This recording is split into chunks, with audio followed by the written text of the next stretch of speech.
hello. Hey, Jojo, how's it going, man? It's going pretty good, brother. Just barely getting to the house right now. Oh, man, do you need more time? Not at all, brother. Not at all. All right, I just need 10 minutes of your time. Again, my name's Bill Hernandez. I'm the editor at hardrockreviews.com here in Dallas, and it's great to have some hometown Texas guy on the phone right now. Hey, likewise, brother. Likewise. Hey, I want to remind everyone, today we're talking with Jojo Garza of Los Lonely Boys, one of three of the great brothers of this amazing band. And you guys are performing at the Longhorn Ballroom in Dallas on 3/15, March 15th. And we're just very excited. You know, I've been covering bands and interviewing bands for 31 years, and I've never caught your guys' live show. So I'm super Oh, stoked. wow. Yeah, can you believe that? What's wrong with me? I don't know. We actually just relocated our offices from Fort Lauderdale, where we were for 31 years, to here in Dallas, Texas. And let me tell you, we're loving it here. The music scene is insane. We just love it. So now that I'm here in Well, Dallas, congrats and welcome, brother. Welcome. hey, thank you. And being that you guys are from Texas, I think that's what brought me here, man, just to come out and see you guys live. So we're very excited. That's nice. You could have just came to a show, but that's great. Hey, man, I moved the whole family, man. Hell with it. And it's going to be worth it. I know it is. And let's just remind everybody, Los Lonely Boys, man. I mean, you guys are from San Angelo, Texas, and you do a Yes, style sir. of music that you guys call Texican rock and roll, man. I love that. I hope you patented that word, man, because that's cool. And basically, it's just combining elements of rock and roll, Texas blues, brown-eyed soul, country, Tejano music. I mean, it's a nice mix of everything. And when you put all that together, man, that's what comes out in your music. Yeah, well, for us, what it was really about at first was uh, the record labels wanted us to, like put ourselves in a genre of whether we were pop or rock or what we considered ourselves country and all this stuff. And we told them, look, man, the truth of the matter is we don't believe in that type of thing, even though that's a big thing happening in the music industry. Sure. We don't really believe in segregation of music Mm-hmm. because not only does it separate music, but it separates people. Sure. Yep. And for us, we were like, first off, we're from Texas and we are of Mexican heritage, way back when or whatever. And we said, they went ahead and categorized us as pop or pop rock or something like that. But we just kept telling everybody over the years that it's Texican rock and roll because we never wanted to solidify or limit ourselves to just one genre of music. And if you listen back from the get-go, you'll recognize that Los Lonely Boys, we really don't just have a genre or style of music. Stylistically, it's without style and therefore with any style. Yeah, no, I totally Kind of agree. like that Bruce Lee thing, Yeah, exactly. Oh, that's a good way to put it, man. Absolutely. Mhm. Now you were mentioning your Mexican heritage. I mean, your family's musical legacy also runs deep. You know, starting with your father, and he had a band and all that. And That's right. how has that heritage shaped the way you approach songwriting and performing today?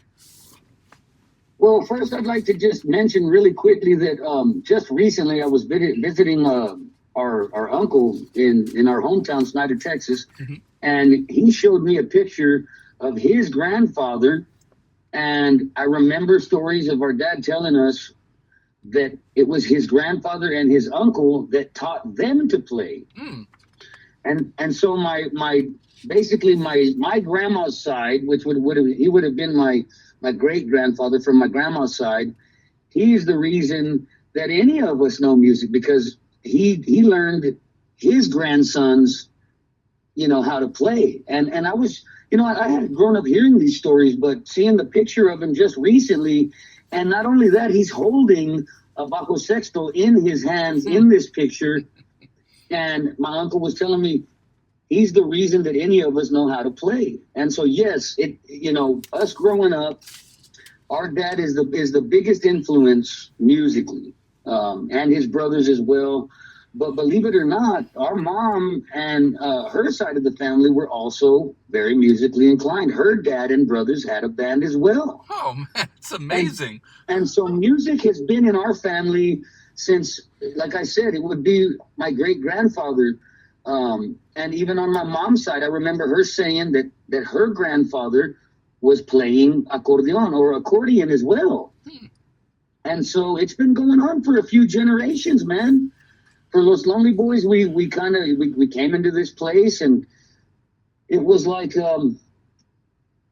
we didn't really have much of a choice. We were going to learn the music because that was part of our family. Our mother's a great singer. She was a great singer as well as just a phenomenal dancer, and so music and anything music related has been in a big part. I mean, it's been our lives since we've been here, man, and we're doing the same with our kids, man. We've passed it down to the next generation already, and you can clearly see that with bands like, Henry's sons have their own band.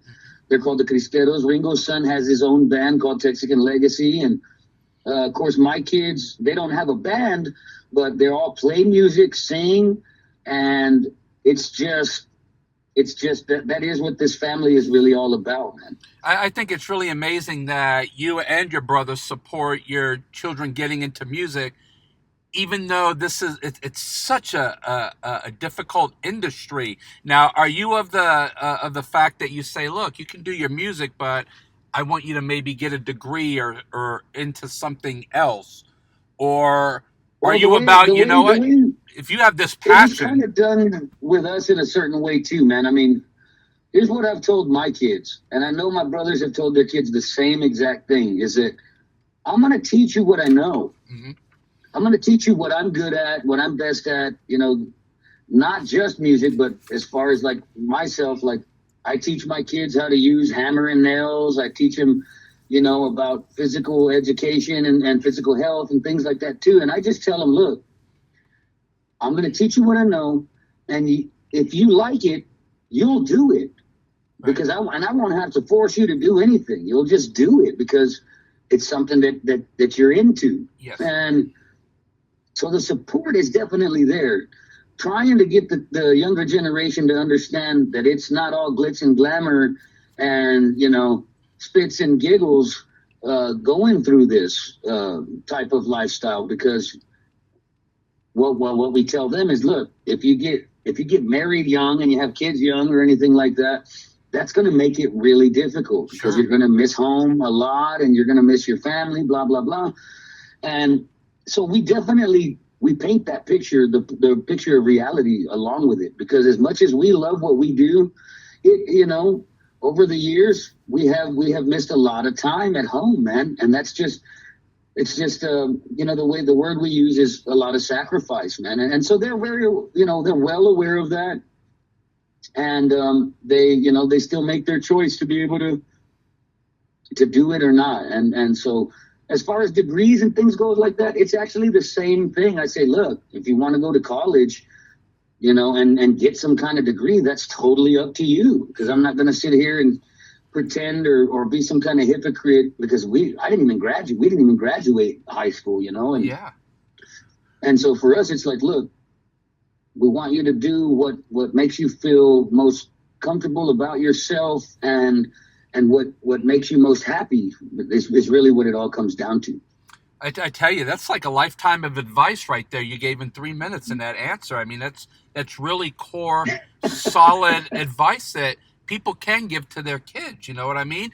And I think that's a blessing of you passing that on to your kids. Look, I'm going to teach you all the things I know, and out of all of that, you're going to find something that you like, and you're going to enjoy it, and you're going to go out and pursue it. And while you're doing it, if you have any questions, you can come back to me, because these are the things that I already gave you with experience, and now you're out there trying to build it up for yourself. So I'm always here for you with that, and I think Absolutely, I think brother. that's just amazing, man. Now I'm going to say 90% of the people out there that listen to music and hear the band Los Lonely Boys, of course, are thinking about the song Heaven, which was your debut single.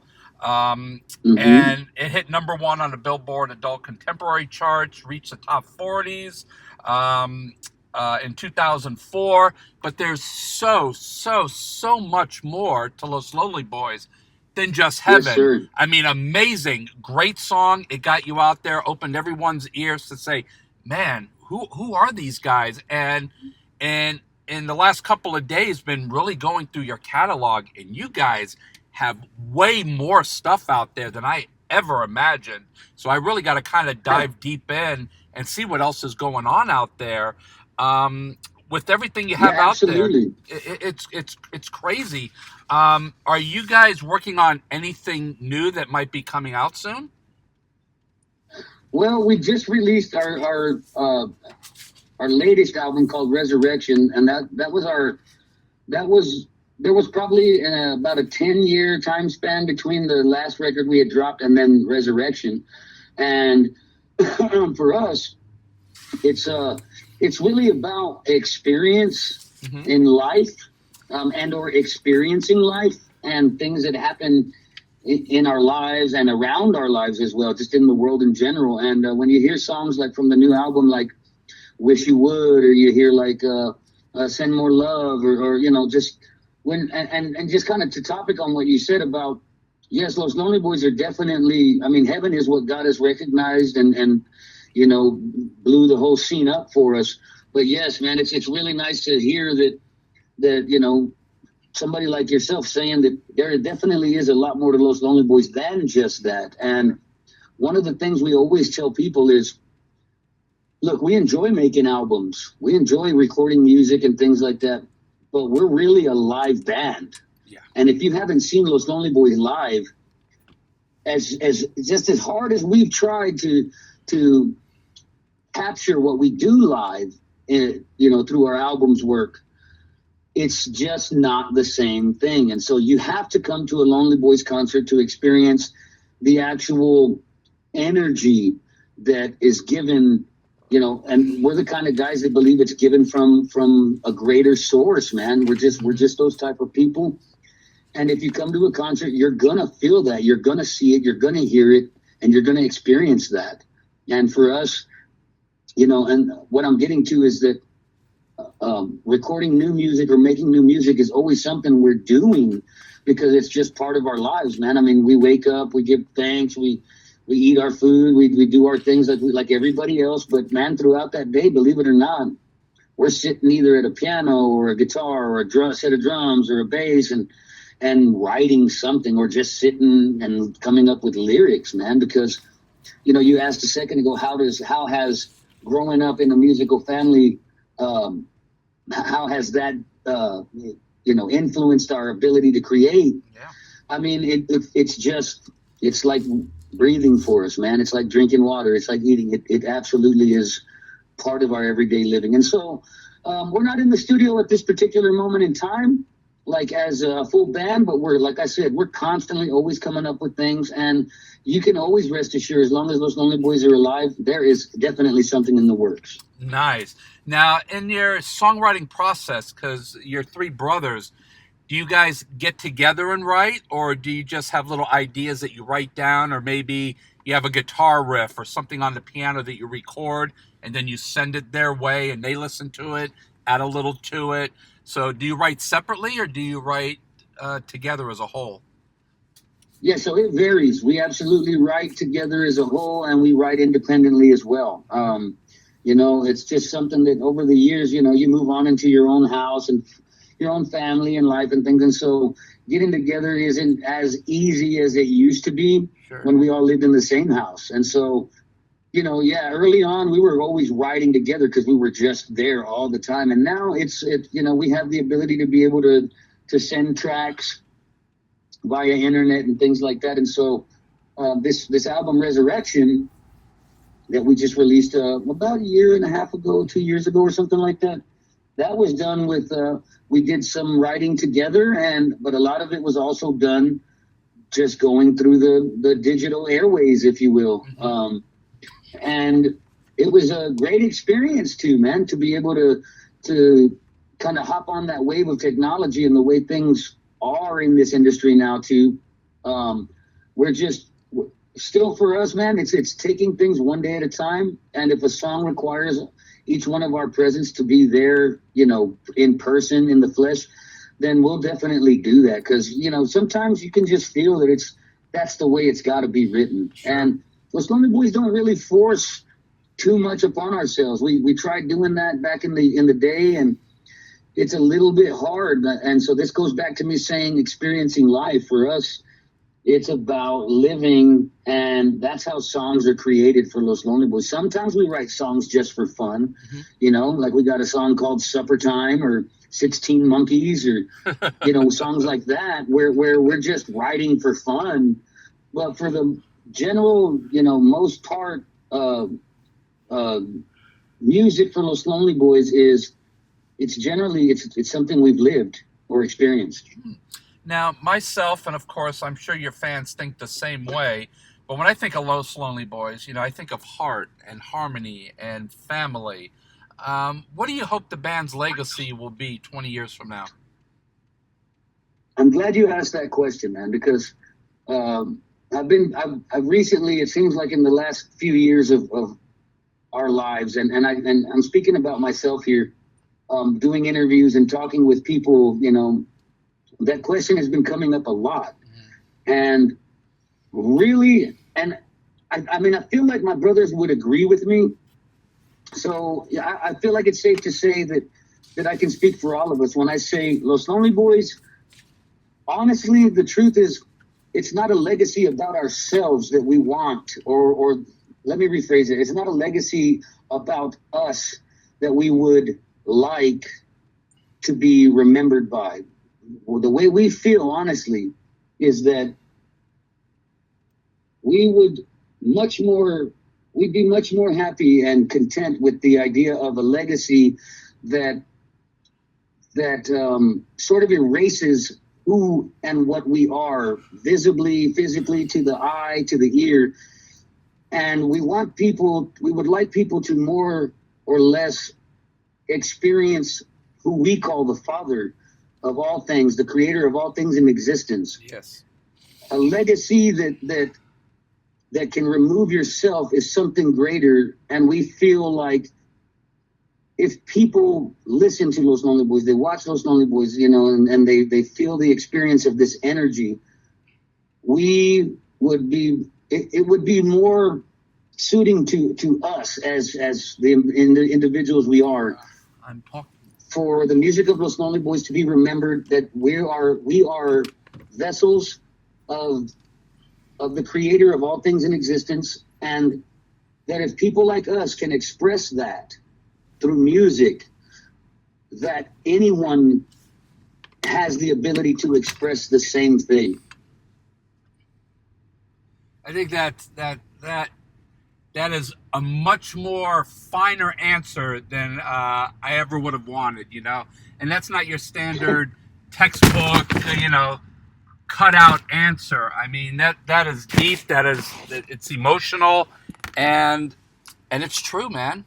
And it's coming from your heart. It is absolutely true, brother, because for us, it's great to be, involved as the human or the creature that we are. It's awesome, man. It really is awesome.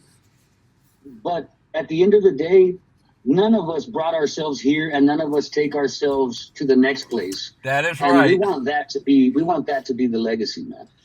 Well, I'm going to say a high praise amen to that, man. And I can talk to you all day, man. You're just a chill dude. And we are definitely coming out to your show at the Longhorn Ballroom here in Dallas, March 15th, which is right around the corner. And, of course, tickets are available through most of your outlets, through the Longhorn Ballroom box office, directly, Ticketmaster, StubHub, and all of those outlets.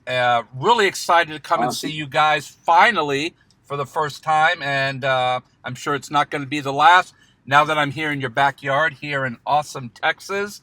And we love to do giveaways on Hard Rock Reviews, and I wanted to ask you, if we brought a guitar to the show, would you guys sign it so we could do a giveaway to a lucky fan?